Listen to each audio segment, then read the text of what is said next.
हाय बच्चों, welcome to your own channel माँ बेटे की ट्यूशन क्लासेस। तो चलिए हम लोग कवर करते हैं द ट्रीज पोयम, जिसके पोएट है एड्रिन रिच। ओके, तो जैसे कि हम लोग जानते हैं कि हमारा देश एक पुरुष प्रधान देश है ना, जहाँ पे औरतों के लिए बहुत सारे रेस्ट्रिक्शंस है।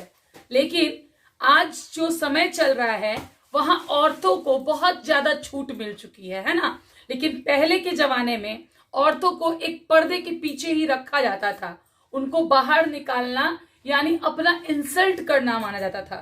यानी औरतों को पीछे पर्दे के पीछे ही छिपा के रखा जाता था। उनको बाहर निकलने के लिए कोई परमिशन नहीं थी। उनको ज्यादा से ज्यादा रेस्ट्रिक्शंस में रखा जाता था। और इसी कारण यहाँ पे इस पोयम में पोएट दिखाना चाहते हैं कि कैसे औरतें अब अपने आप को सेल्फ डिपेंडेंट करने के लिए, आगे बढ़ने के लिए एकदम इच्छुक है।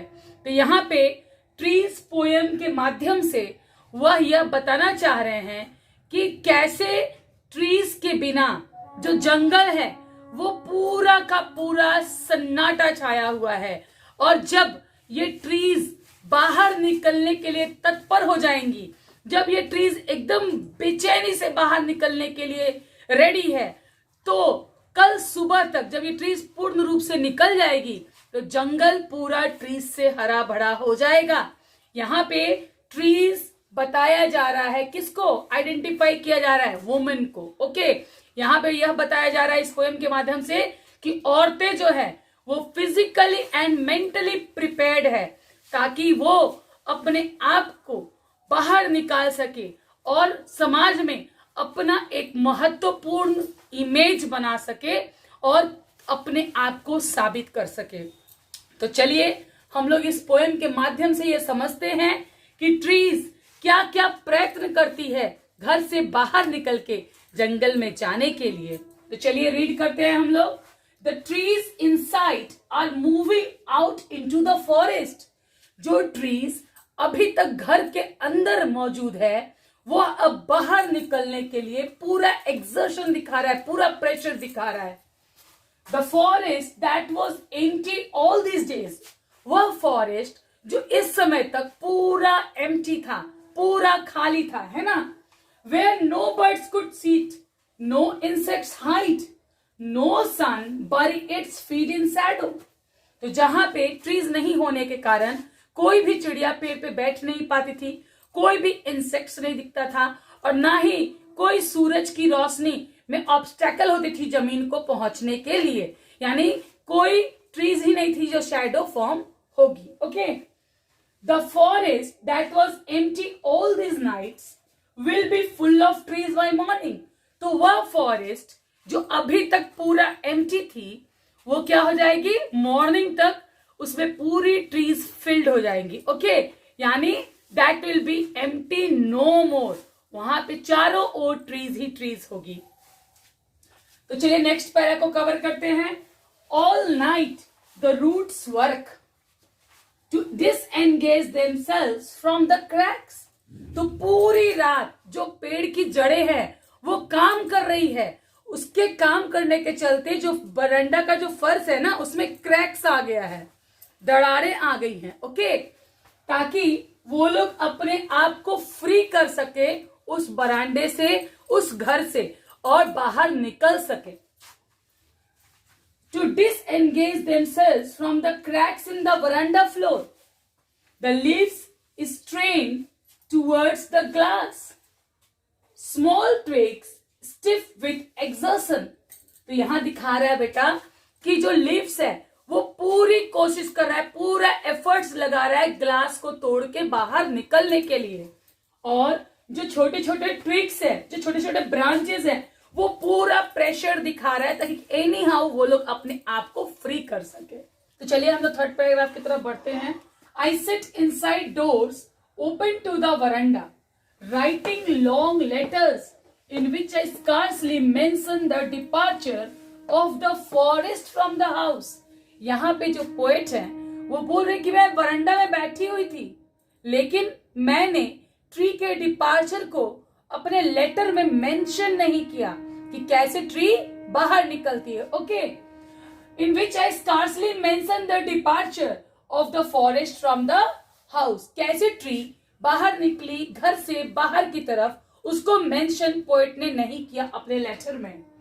The night is fresh, the whole moon shines in a sky still open, the smell of leaves and lichen still reaches like a voice into the rooms।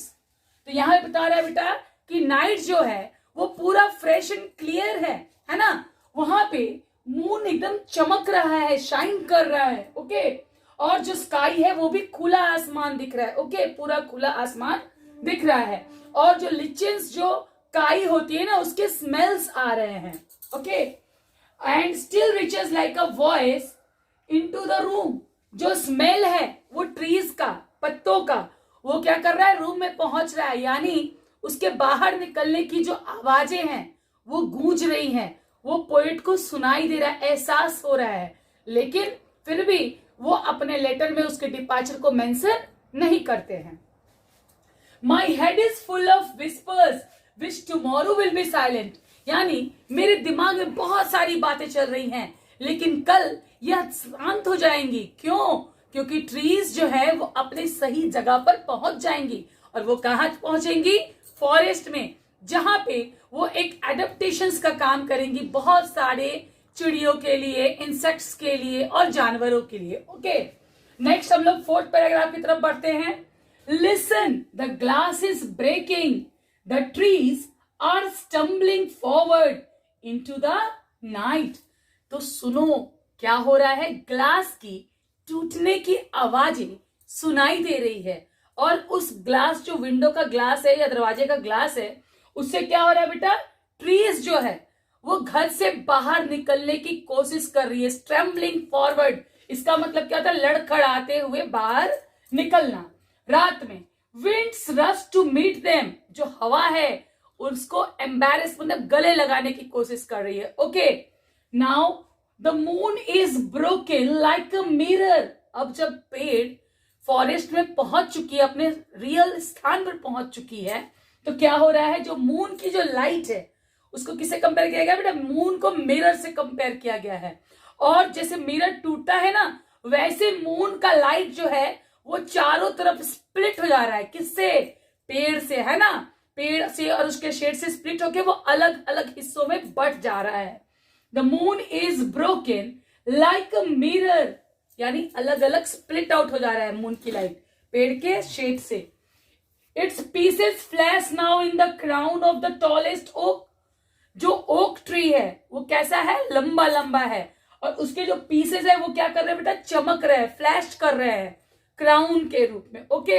यानी वो ओक ट्री का क्राउन का काम कर रहा है, मुकुट का काम कर रहा है। तो होप यू अंडरस्टैंड। चलिए हम लोग वर्ड मीनिंग्स की तरफ बढ़ते हैं। डिसएंगेज का मतलब हुआ सेपरेट करना, यानी अपने आप को अलग करना। स्ट्रेन मतलब एफर्ट्स लगाना, पूरी ताकत लगाना, ओके। ट्रिक्स मतलब ब्रांचेस यानी टहनियां। एक्सर्शंस मीन्स एफर्ट यानी पूरी ताकत लगाना।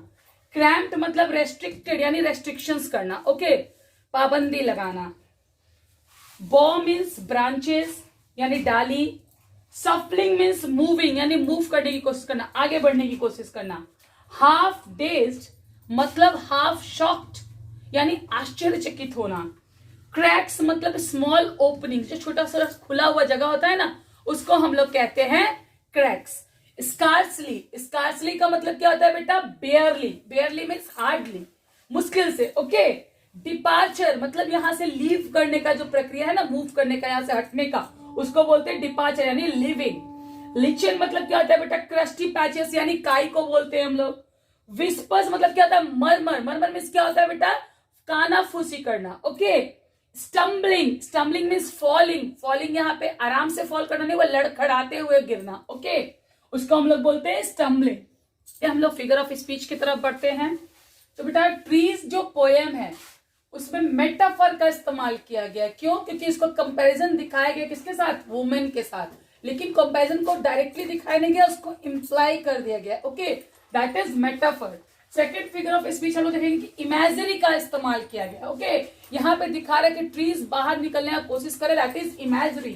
तीसरा देखेंगे कि एनाफोरा का इस्तेमाल हुआ है, क्यों? क्योंकि दो कंसेक्यूटिव लाइंस में फर्स्ट वर्ड जो है वो रिपीट हुआ है. ओके, तो दैट इज एनाफोरा. उसके बाद देखेंगे कि सन बरी इट्स फीट, तो ये पर्सोनिफाई किया गया, that is personification. Okay, next हम लोग देखेंगे कि एंजॉयमेंट का इस्तेमाल हुआ है. यहाँ पे the forest that was empty all this nights will be full of trees by morning, तो ये एंजॉयमेंट का इस्तेमाल किया गया है. ओके, नेक्स्ट हम लोग देखेंगे the leaves strain towards the glass, से लेके हाफ डेज तक एंजॉयमेंट का इस्तेमाल किया गया. उसके बाद ट्विग्स एंड बॉल्स को पर्सोनिफाई किया गया है. ओके, नेक्स्ट हम लोग देखेंगे कि यहाँ ट्रीज को न्यूली डिस्चार्ज पेशेंट से कंपेयर किया गया लाइक लगा के, दैट इज सिमिली. तो चलिए हम लोग थर्ड पैराग्राफ का फिगर ऑफ स्पीच को देखते हैं. तो ये फर्स्ट लाइन में जो है वो एंजॉयमेंट का प्रयोग हुआ है, फर्स्ट से लेकर थर्ड लाइन तक एंजॉयमेंट का इस्तेमाल हुआ है, यानी नो पंक्चुएशन. ओके, उसके बाद यहाँ पे एलिट्रेशन का प्रयोग हुआ है, यानी इनिशियल कॉन्सोनेंट्स जो होता है ना वो रिपीट हुआ है लॉन्ग लेटर्स में. उसके बाद हम लोग देखेंगे इमेजरी का इस्तेमाल हुआ है, यानी night is fresh, the whole moon shines, यहाँ पे इमेजरी का इस्तेमाल हुआ है. ओके, उसके बाद देखेंगे सिमिली का प्रयोग हुआ है, moon is broken like a mirror, तो यहाँ लाइक क्या मदद से ये दर्शाया जा रहा है कि ये सिमिली है. That's all. Thank you for watching my video. Please like and subscribe my channel.